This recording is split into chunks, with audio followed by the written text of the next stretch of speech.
Hello folks, welcome back to my channel. I'm the Lone Adventurer. Thank you very much for stumbling your way upon this video.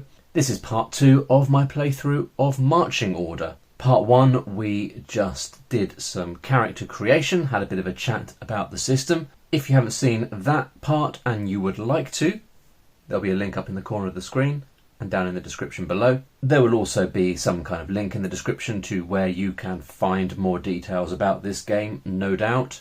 If you find yourself enjoying this video, do consider subscribing so you can keep up to date with other playthrough videos that I post. Maybe have a little look at my back catalogue. There are all sorts of games, if solo dungeon delving, solo role-playing games, things of that nature are your bag. With that said, we are ready to make a start. Now, I sort of came to the conclusion that these character cards that I've made are just too big. I probably could have squished them down a little bit, but there you go. So I've got them there for reference and we can flip through them as and when we need that information. And then in terms of cooldown dice, I've got these cards here. So if Rocco decides to use his patch that up, I think it's called Let Me Patch That Up For You action. I'm not sure what the cooldown is on that, but say it's 3, we'll pop the dice there and then we'll keep track of how many rounds he cannot use that action for once he's used it for the first time. So that's what those little cards are there for. We've got our rogues in the same order that we put them in the previous video, so they are ready to go. If you remember, our battle line is going to be here, which means our enemies are going to be over here. And Lucinda, the sellsword, she's up at the front. And Danny, the archer, well, she is at the back. And then we've got Rocco and Jeff in the middle. This is the rulebook. No doubt I'll be referring to that quite a bit. But what we need to be looking at is the Delver's Guide. And this is the book with the different adventures, delves, quests in that our party can go on, and we're just going to begin at the beginning here with the first one, which is the Decaying Manse. So as I said in the previous video, there is a content warning on this game. Marching Order contains content that may be harmful for some individuals. While it is mostly written in a humorous tone, the following are in the text and may come up throughout play. There's various things there. But if you are of a sensitive disposition, this might not be the game for you. Even though the tone is quite light, it covers some subjects that some people might not enjoy. Right, so we're going to turn to the Decaying Manse and we are going to get straight into it. And I am super excited about this. Here we go. Headmeister Dunberger Getterheim sits behind his desk, drumming his pudgy fingers on the polished wood. The grease from a sausage glistens on his facial stubble as he peers at you. This is what passes for help these days, eh? No matter. I'm sure you can handle this. My associate, Crudgeon McBrewmeister, wants to open up a new brewery in town, something you no doubt will be interested in. He found a nice piece of property, but all the workers have ended up dead in the street every time they try to lay a stone. I'm certain it has something to do with that damned decaying manse next door. Whatever has shacked up in there is costing me too much damn coin. Not only that, I have widows and widowers crying at my door because their loved one got chewed on and died. Look, you know the deal. Go in there and figure out who's behind all this. Clear out what nasties you can. Find the boss. I'll give you all 160 coins to split. Oh, and for fuck's sake, if you die, do it in the manse. I don't want your body cluttering up the street. Go to entry H. Let's turn to entry H and make our way into the manse. You stand before the entranceway to the decaying manse. The scent of rot and mould carries in the damp breeze as you climb the broken stairs to the front porch. Kicking some strange mushrooms out of the way with your foot, you open the door. You're immediately set upon by numerous giant rats. Maybe you should have asked for more coin. So we've got 4 giant rats. ETN is the escape target number, I believe. So this is quite an easy one to escape from if we need to. We've got a great big long corridor here. And we've got 6 rooms off it. Is KK the way out, I'm guessing? Is that even an entry? No. So I guess KK is the way out. I'm not really sure why it's KK. No matter. Now I've got a piece of paper on a clipboard here. So I'm going to be drawing a map as we go, just so we know where things are and we don't get lost. And this will help us if we have to leave, because you can optionally leave an adventure site, go back into town, do some healing, various other bits and pieces, and then go back in. That's always an option. But if you do that, all the monsters reset. And obviously, if you know where you're trying to get to the next time you come in, that's probably a good thing. I put these doors and these doors a bit too close to the end of the corridor, which is annoying. They should have been a little bit further down. But never mind, I'm sure I can make it work. Now we've got 4 giant rats to deal with here. And then we're going to line these up.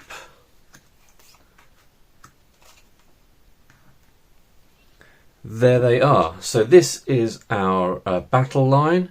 Lucinda is closest to the giant rats. I'm going to turn to the rulebook, since this is the first time I have done any combat. So we need to roll for initiative. We're going to roll 1 dice for the rogues and 1 for the enemies. Whichever group rolls highest becomes the active group and goes first, and you re-roll if there is a tie. So I think we will have blue dice for the enemies and yellow dice for the rogues. And let's start as we mean to go on. So the enemies have rolled a 3, rogues have rolled a 1, which means that the enemy is going first. We've also got a section in the rulebook for each enemy. So we're looking at the giant rat section here. Giant rats have -1 physical, 1 in defense, 3 health, no magic, no resolve. And they've got 2 actions. On a 1 to 3, well, we'll roll a dice, we'll see what they're going to do. So we start with the giant rat that is closest to our rogues. We take a dice, we roll it. 4 gives us skitter scatter. So 1 to 3 gives us an action called Toothy Boys, and 4 to 6 gives us skitter scatter. Skitter scatter, the giant rat switches position with a random ally. Okay. Well, it doesn't really matter at this stage because none of them have lost any health, so it doesn't really matter. So they would swap position with one of the other 3, I guess. And that is his go, so we can flip him over. And yeah, that's the first one done. Now I've just realised that on our character cards here we don't have health listed. So we could either track health with a dice, or I could pop health over on those cards. I'm tempted to track it with a dice, and then at the end of each session I'll update it on the cards. So I'm just going to grab a different coloured dice from my little dice box. Just need to find out how much health everyone's starting with. So the archer is on 10 health. Immediately my dice plan is going out the window, isn't it? Right, let's not use those. We'll use this D12 for Danny, who is starting on 10. Then Jeff, who is a torchbearer.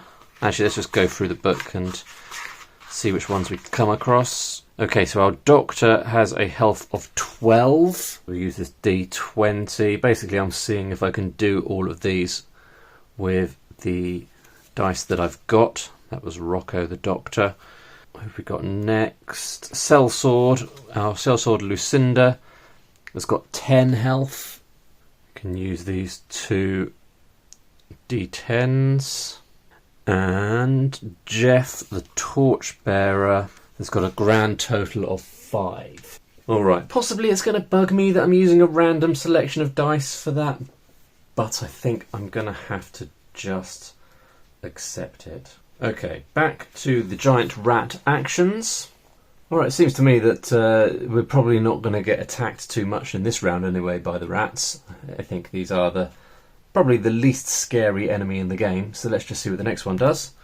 3, Toothy Boys. Target an adjacent rogue. Now, he does not have an adjacent rogue. He's got rats on both sides of him. If no rogues are adjacent, the giant rat switches places with the ally in front of it. So he would switch to there, but then his action's done anyway, so it doesn't really matter. Next one is just going to switch position with a random ally. So we would go 1 to 3 on him, 4 to 6 on him. So he's going to switch with that one at the back. And then the final rat is going to switch with a random ally, but it doesn't really matter because they're all the same and they are all done. So on a rogue's turn, we're going to be switching to the rogue's turn, starting with Lucinda and working our way back. There's 3 phases: conditions and cooldowns, action, and bullshit. Oh, we should have done bullshit for the giant rats. Oopsie.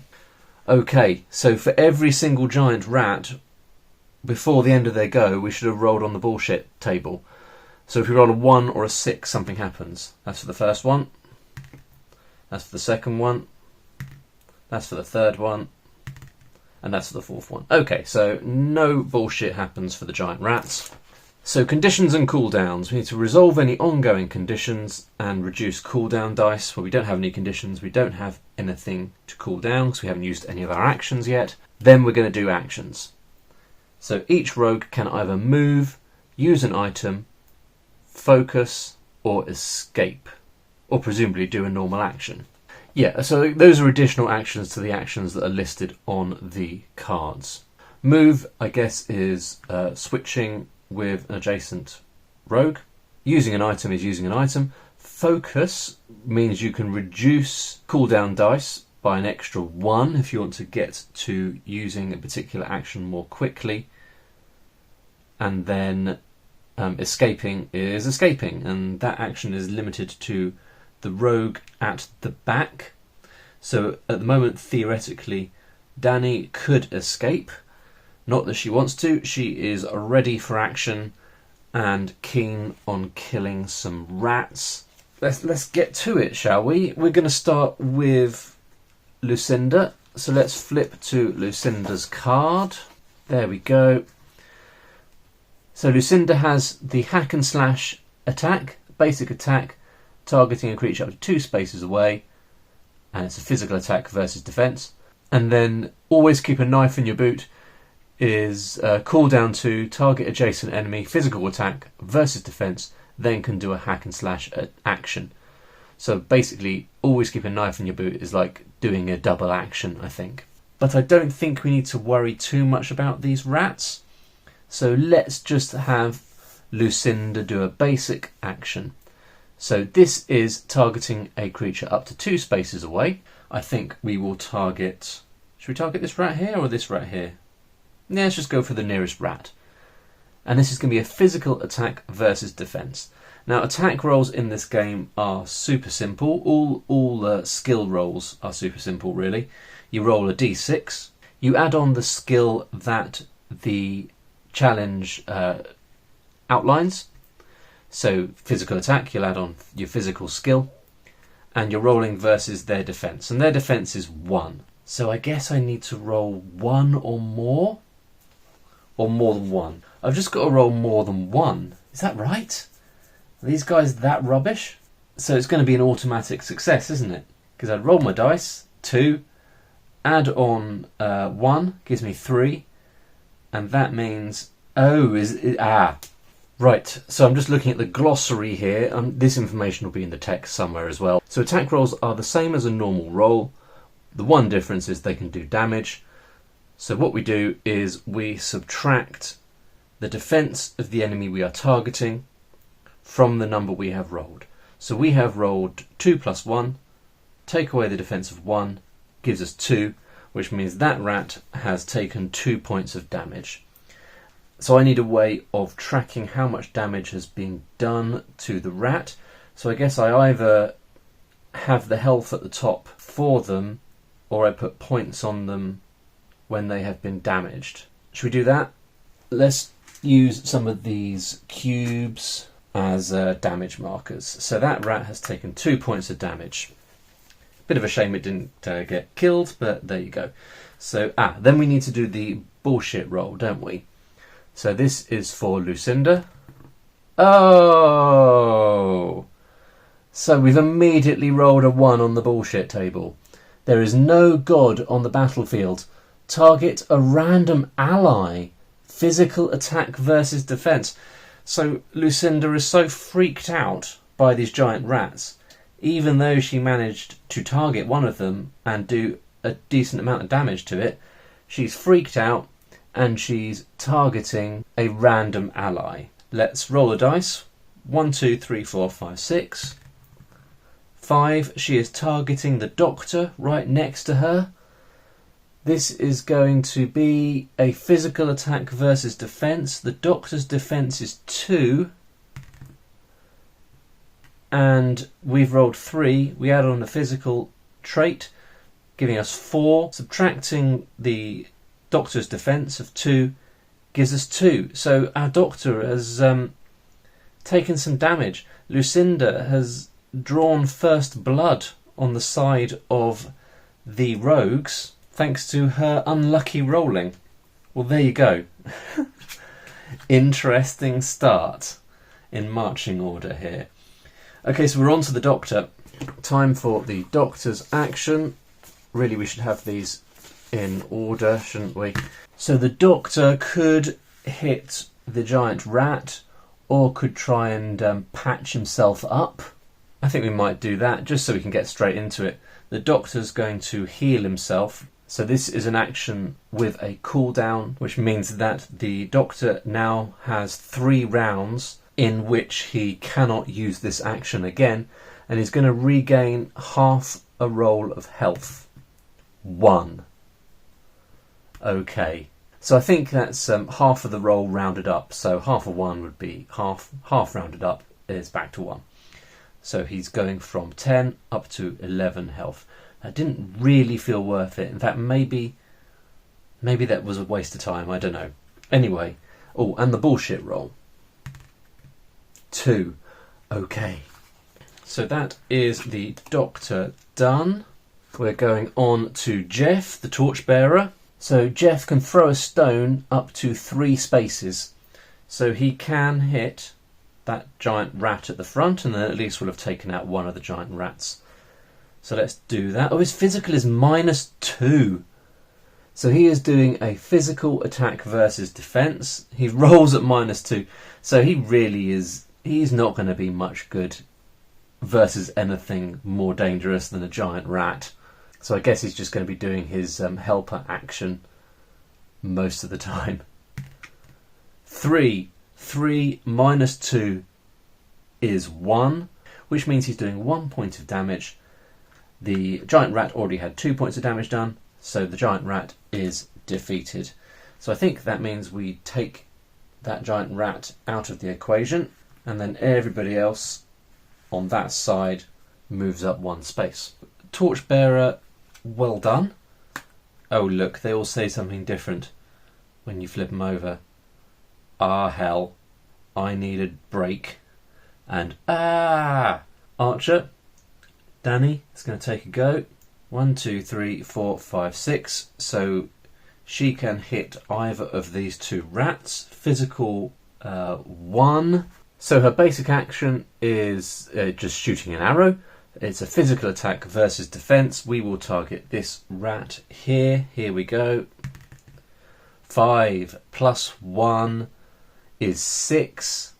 Minus the defense is 5. So that's enough to take that rat out.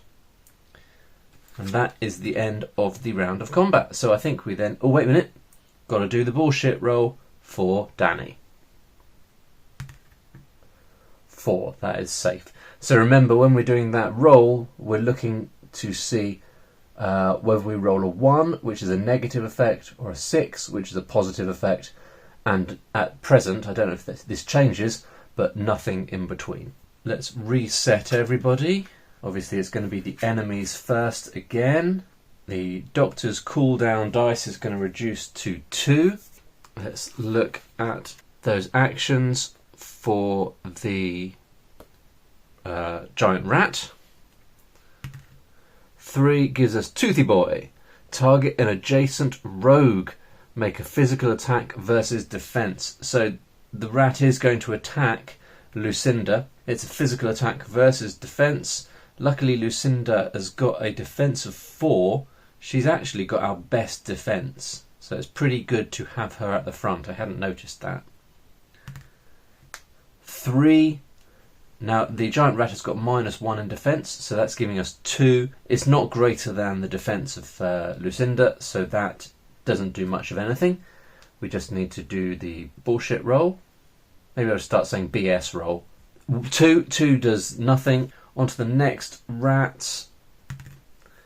Is also doing Toothy Boy, but is not adjacent to a rogue, so is just going to swap places there. Then do the BS roll. 3 is nothing. Yeah, I keep looking at that, but it's always a 1 or a 6, isn't it? That is the end of the rat's turn. Then we're going to go on to Lucinda. Lucinda's going to do the basic attack against this rat here. Ooh, 1, that's annoying. 1 plus 1 is 2, minus the defense, which is 1, means that we're just doing 1 point of damage there. BS roll. 6, that's a good thing. You left an opening, immediately take another action. Fantastic. So we'll do the hack and slash attack again. 6 plus 1 is 7, minus 1 is back to 6, but regardless, it's enough to dispatch that rat, meaning we're down to the final rat. The Doctor, I think, is going to attack. There's nothing else he can do since he's already used his let me patch that up action, and that's still on 2, so we can't do that again. So he's going to do his staff basic attack, which allows him to target a creature 1 to 2 spaces away. So he can target this giant rat. Here we go. 4. -1 is his physical stat, so that means 3 -1 for the defense. So he is doing 2 points of damage. This is the BS roll. Oh, and he's rolled a 6. It's quite exciting rolling on this table. An ounce of prevention is worth a pound of cure. Gain condition. Armoured 3. Armoured plus 3, 1. I'm going to have to remind myself how conditions work. Alright, so a condition is something that affects a creature in the game in either a positive or a negative way for a certain number of goes. So armoured 3 for 1 round. So basically that means that this condition is quite nice, but it's only going to positively affect the Doctor until the end of this round. Because at the start of the next round we will reduce all of the condition and cooldown dice by 1, and the armoured condition will be gone. But for the rest of this round at least, this means any instance when this creature would suffer damage, they suffer X less damage. So 3 less damage. So that means that there's no way the Doctor is going to get damaged in this round. Seems quite unlikely anyway, since the giant rat can only hit the rogue at the front. But at least that gave us a chance to have a little think about conditions and start wrapping our heads around those conceptually. Right, so that's the Doctor's go done. On to Jeff. Jeff's obviously going to throw a stone. Maybe he's going to finish off this rat like he did with the other rat in the last round. So throwing a stone. 2, that's not great because he's got -2 physical, which means it's a roll of 0. The rat's got a defense of 1, so that has failed. We need to do the BS roll. 3, so that is nothing much of anything, that's fine. the end of his go. And unfortunately, the archer can only hit enemies 5 to 6 spaces away. 1, 2, 3, 4. So this giant rat is too close for the archer to hit, which is a bit of a shame. There's nothing else the archer wants to do in this round, so they're not going to do anything. Then we're going to reset for the next round. Maybe we should put those above so we can flip the card more easily when we need to do that. Armoured is going to go. That's going to go down by 1, and it is the rat's turn. 6. Skitter scatter. Switches positions with a random ally. Well, it can't do that. Roll for the BS. Nothing happens. That's the end of the rat's turn. On to Lucinda. Alright, so Lucinda's going to do the old hack and slash. Ugh. 1. Oh, that's okay. 1 plus 1 is 2. Minus 1 for defense means that it's doing 1 point of damage, which is finishing off the final rat. There you go. Successful round of combat. Does Lucinda need to do a final BS roll? I think probably yes. Nothing happens. Or maybe not, because they're all they're mostly combat oriented, aren't they? I'm not sure about that. I'll have to check. That's it. Now we just need to pick a room and go into another room. So let's do that. Let's just start with room A, shall we? We're going to go through into room A. We need to turn to section A. Oops. So I'm just going to draw that onto my map that I am maintaining.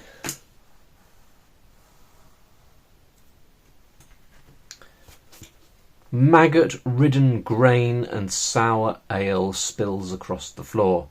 Even if there was something still drinkable in this room, you'd have to deal with the giant rats to get it. So we have got a slight variation here. We've got 2 giant rats and 2 diseased rats.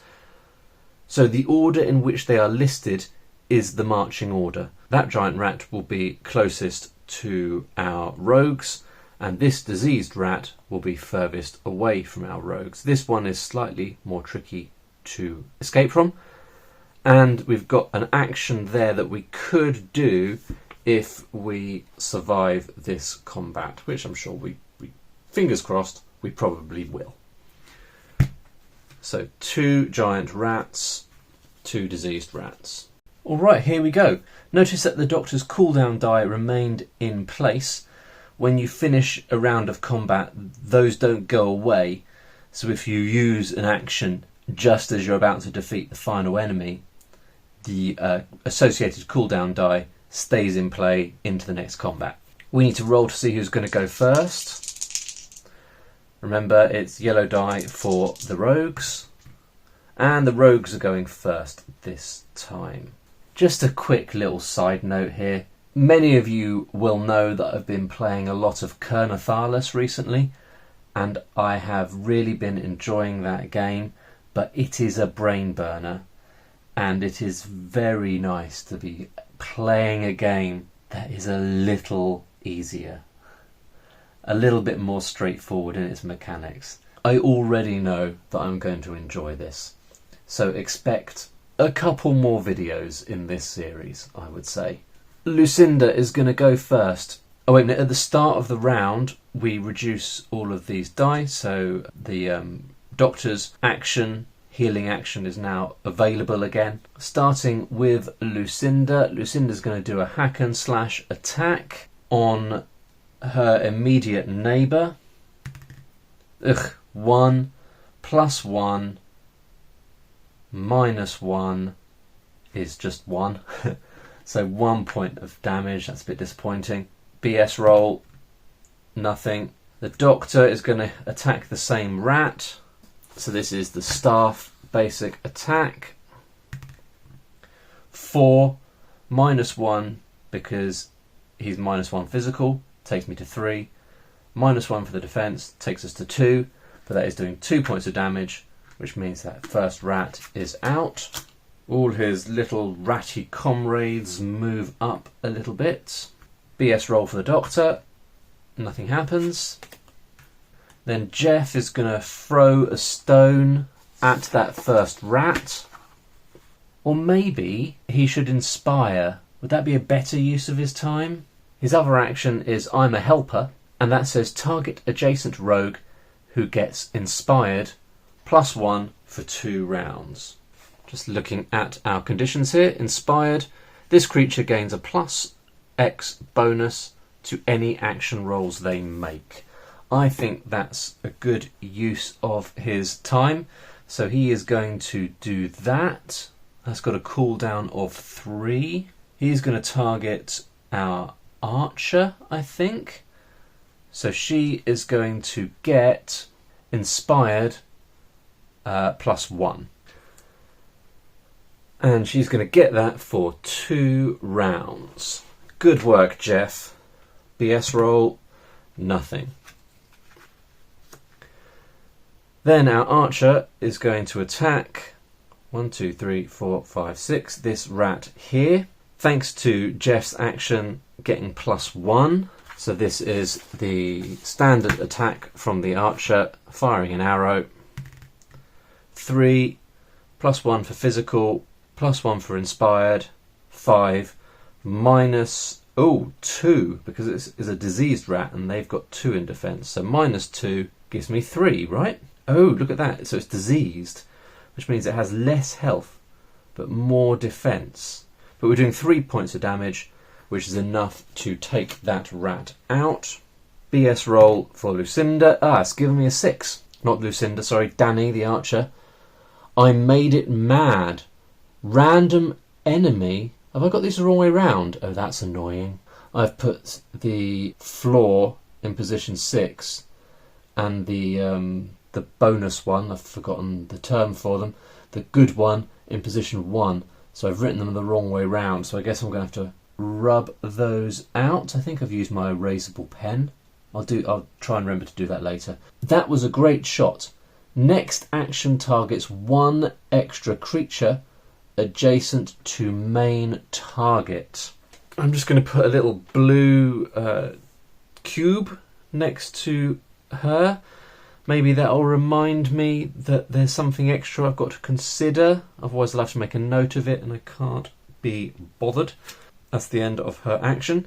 On to the rats' actions, and there's only 2 of them left at the start of their first round. First rat. Toothy boys. Targets adjacent rogue. Make a physical attack roll versus defense. Okay. 3. -1 is 2, and that does not meet Lucinda's defense, so that's all good. BS roll for the rat. Nothing happens. Next rat is a different rat, so we're rolling on a different table. 3. So that's the same action. It's still Toothy boys. He cannot target an adjacent rogue, so they're going to swap places. And then BS roll for the diseased rat. 3 is nothing, so that is the end of its turn. And we can reset for the next round.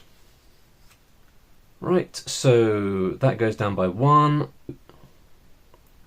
It is Lucinda's action. It's going to do your basic attack. Targeting the diseased rat, I reckon. Diseased rat? Yeah. Ooh, that's annoying. 1 + 1 equals the defense of the diseased rat, but the diseased rat is not going to take any damage. That sucks. Oh, that's annoying. Lucinda's going to go ahead and target a random ally again. She seems to do that quite a lot. 1, 2, 3, 4, 5, 6. She's targeting the doctor again. Has she got something in for Rocco, maybe? So, physical attack against Rocco. 4 + 1 is 5. His defense is 2. I think that means he's taking 3 points of damage. Taking him down to 8 health. That is well annoying. Thanks, Lucinda. You're turning out to be a little bit of a liability. I think the doctor's going to have to try and heal himself again.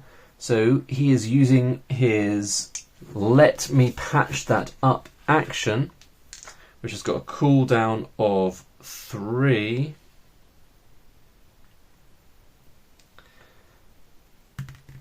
Okay, 5. Half of 5 is 2.5. Rounded up is 3. Yep, that's right. So he's going up by 3 health. Back up to 11. That's good. That was his main action. BS roll. 2. Nothing happens. On to our torchbearer, Jeff.